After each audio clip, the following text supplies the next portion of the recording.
जोङो बयबो मिथिगौ मानोना दुलाराय बर' फरायसा आफादा जायफोर फरायसुलिफोरा मेट्रिक आनजादाव 10थि मासि आवग्रिनो हायो बा टप 10 मासि आवग्रिनो हायो बै फरायसा आरो फरायसुलिफोरनो कमल कुमार बान्था होनाय जायो आरो बोसोरफ्रोमबो बेखौ होबोगासिनो दं आरो देग्लायबो होनो थाखाय थागथियारि जादों आरो जायफोर फंबाय बिनानावमोना 10थि बा टप 10 मासिखौ आवग्रिनो हाबाय बै फंबाय बिनानावमोनखौ दुलाराय बर' फरायसा आफादा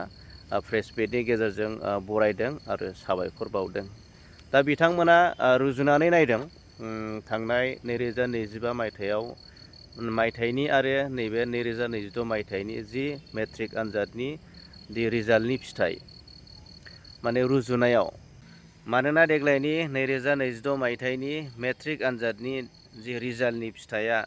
जे थांनाय 2026 मायथाइनिख्रुइ जि गाहायाव थांदों माने डाउन जादों। दा बेनि माखासे जाहोन माखासे खारनफोरखौ बिथांमोना फोरमायदों आरो नैबे भिडिअखौ नोंथांमोना जोबजासिम खोनासंलाङोबानो नोंथांमोना बे जाहोनफोरखौ आरो मोनसिगोन आरो बै जाहोनफोरखौ मोनथिनानै आरो फैबाय थानाय समफोराव गावबा गावनि गथ'फोरखौ जोंनि गारजेनफ्रा बिमा बिफाफ्रा बैफोर माने माखासे जेंनानिफ्राय माने गोजानाव लाखिनो हागोन। थ' नोंथांमोना भिडिअखौ नायलांदो जोबजासिम। खुलुमबाय। 2026 मायथाइनि मेट्रिक आनजादनि जों बर' बिजोंनिफ्राय जिफोर फरायसुलिफ्रा मोजाङै उथ्रिसारनो हाबाय बिथांमोननि गासै फोरमायथिखौ जों होनो नागिरदों। देग्लाय 2026 मायथाइयाव बर' बिजोंनिफ्राय गासै 15,984 फरायसाया आनजादखौ होदोंमोन आरो बेनि गेजेराव गासै 12,310 फरायसाया उथ्रिसारनो हादों आरो फेल जानाया जाहैबाय 3,274। सेथि मासि मोननो हादों गासै 2,828 फरायसाया सेथि मासि मोननो हादों आरो नैथि मासिखौ मोननो हादों 2,957 फरायसाया आरो थामथि मासि मोननो हादों 2,525 फरायसाया। 2025 मायथाइनि जि बर' बिजोंनि जि फिथाइ रिजाल्ट जों बेखौ रुजुयोब्ला जों नुनो मोनो थांनाय बोसोराव 16,021 फरायसाया मेट्रिक आनजादखौ लिरदोंमोन आरो देग्लाय लिरदों 15,984 फरायसाया। थांनाय बोसोरजों जों रुजुयोब्ला बर' बिजोङाव मेट्रिक लिरनाय फरायसानि अनजिमाया देग्लाय खम जादों आरो जुदि जों सेथि मासि मोननाय अनजिमाखौ जों जुदि रुजुयोब्ला थांनाय बोसोराव मोननो हादोंमोन 2,845 फरायसाया सेथि मासि मोनदोंमोन थांनाय बोसोराव देग्लाय मोनदों 2,820। थांनाय बोसोरजों देग्लाय रुजुयोब्ला 17 फरायसाया खमैदों देग्लाय। आरो जायफोर फरायसाया अल आसामाव बर' बिजोंजों फरायनानै 10थि मासि आवग्रिनो हायो बिथांमोनखौ दुलाराय बर' फरायसा आफादा 2002 मायथाइनिफ्रायनो जोङो बर'नि सासे गेदेमा थुनलाइगिरि लिरगिरि कमल कुमार ब्रह्म बिथांनि मुङाव जों बान्था बावनाय जायो आरो देग्लाय बेयो फैयै फैयै 20थि जाबाय आरो बे 20थि कमल कुमार ब्रह्म देरहासार 2026 देग्लाय गासै 14 गुन गोनां फरायसाफ्रा देग्लाय बे बान्थाखौ मोननो हादों। आं बिथांमोननि मुंखौ नोंथांमोननि मिथिनायनि थाखाय आङो फरायफिननो नागिरबाय। सेथिखौ मोननो हादों जोंमा रेसिडेन्सियेल बड' मिडियाम स्कुल बिजनी चिरां जिल्लानिफ्राय सोमावसार बसुमतारी गासै मोननाय नाम्बारा जाहैबाय 534 आरो जौखोन्दोआ 89। नैथि मासिखौ मोननो हादों UN एकाडेमी सुबनकाटा बाक्सानिफ्राय संगीता बसुमतारी गासै मोनदों 533 आरो जौखोन्दोआ 88.83। थामथिखौ मोननो हादों बड'फा मेम'रियेल स्कुल क'क्राझारनिफ्राय दावगासार नार्जारी गासै मोननाय नाम्बार 532 जौखोन्दो 88.27। ब्रैथि मासियाव सानै फरायसा दङ गिबियाव मोनदों जोंमा रेसिडेन्सियेल बड' medium school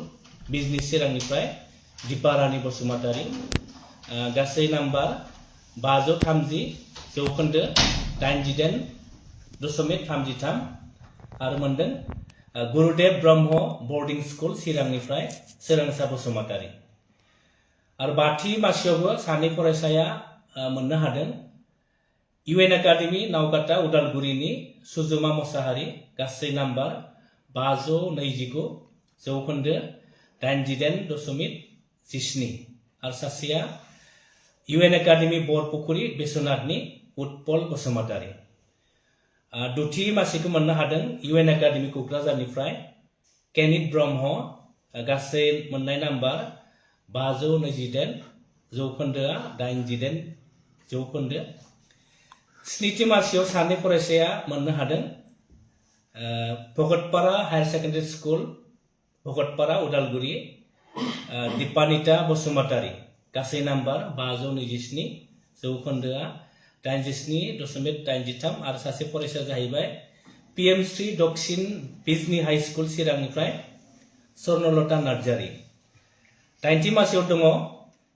UN academy जालागाव बाक्सानि Amisha Basumatary गासै नाम्बार मोनदों 526 जौखोन्दो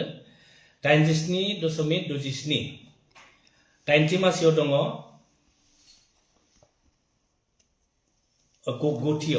गुथियाव दङ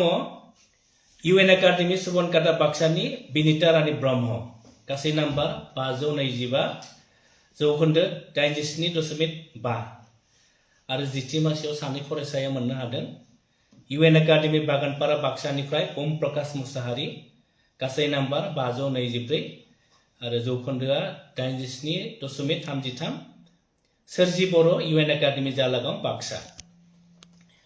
जायफोर फरायसाफोरा 2022 मायथाइनि 20थि कमल कुमार ब्रह्म देरहासार बान्थाखौ मोननो हाबाय बिथांमोनखौ जों दुलाराय बर' फरायसा आफाद हिसाबै बरायबाय आरो बिथांमोननि इयुना जों आरोबाव फैबाय थानाय आनजादफोराव आरोबाव साबसिन उथ्रिसारनो हायो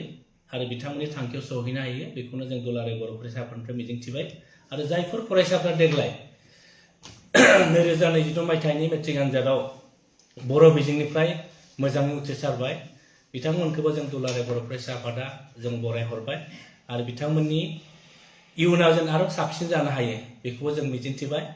आरो जायफोर बिमा बिफा फोरोंगिरि आरो जायफोर दिथागिरिफोरा बर' बिजोंनि मोजां रिजाल्ट खालामनायाव मदद होबाय बिथांमोनखौबो जों दुलाराय बर' फरायसा आफादनिफ्राय जोङो साबायखर बावहरबाय आरो जोङो जर'खायै आसाम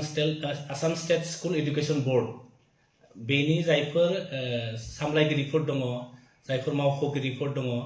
बिथांमोनखौबो जों दुलाराय बर' फरायसा आफादनिफ्राय जों साबायखर बावहरबाय आरो स्पेसियेलि जोङो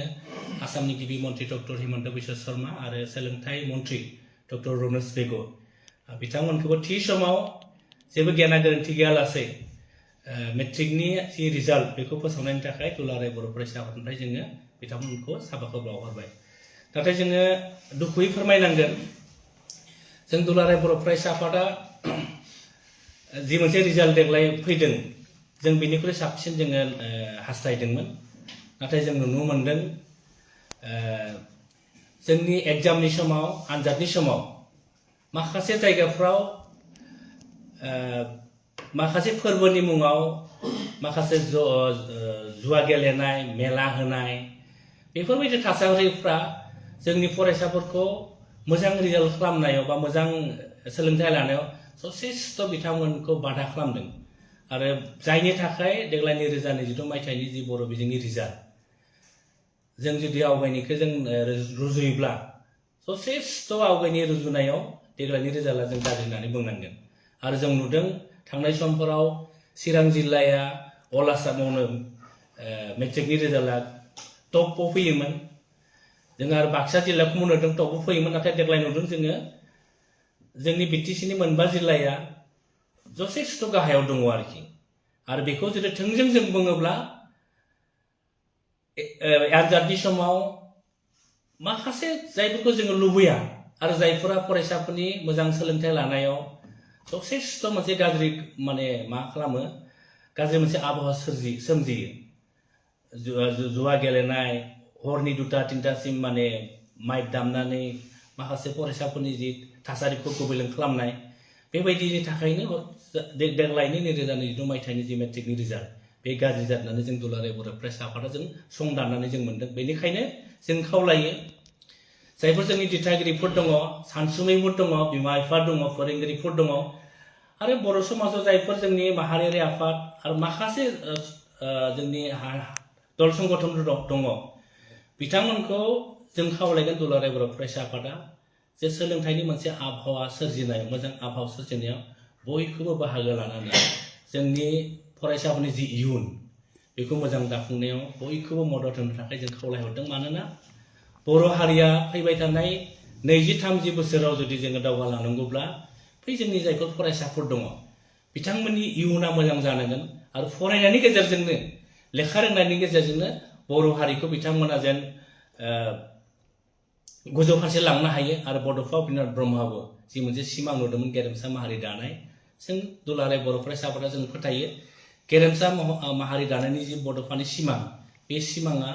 जोंनि फैबाय थानाय फरायसाफोरनि गुन गोनां सोलोंथाइ लानायनि गेजेरजोंसो जाफुंसारगोन होननानै जोङो मोनसे फोथायनाय दङ। ओंखायनो बयखौबो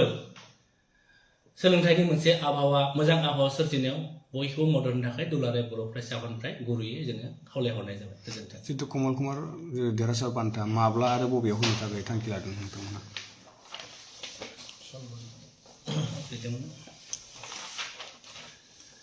देग्लाय जोङो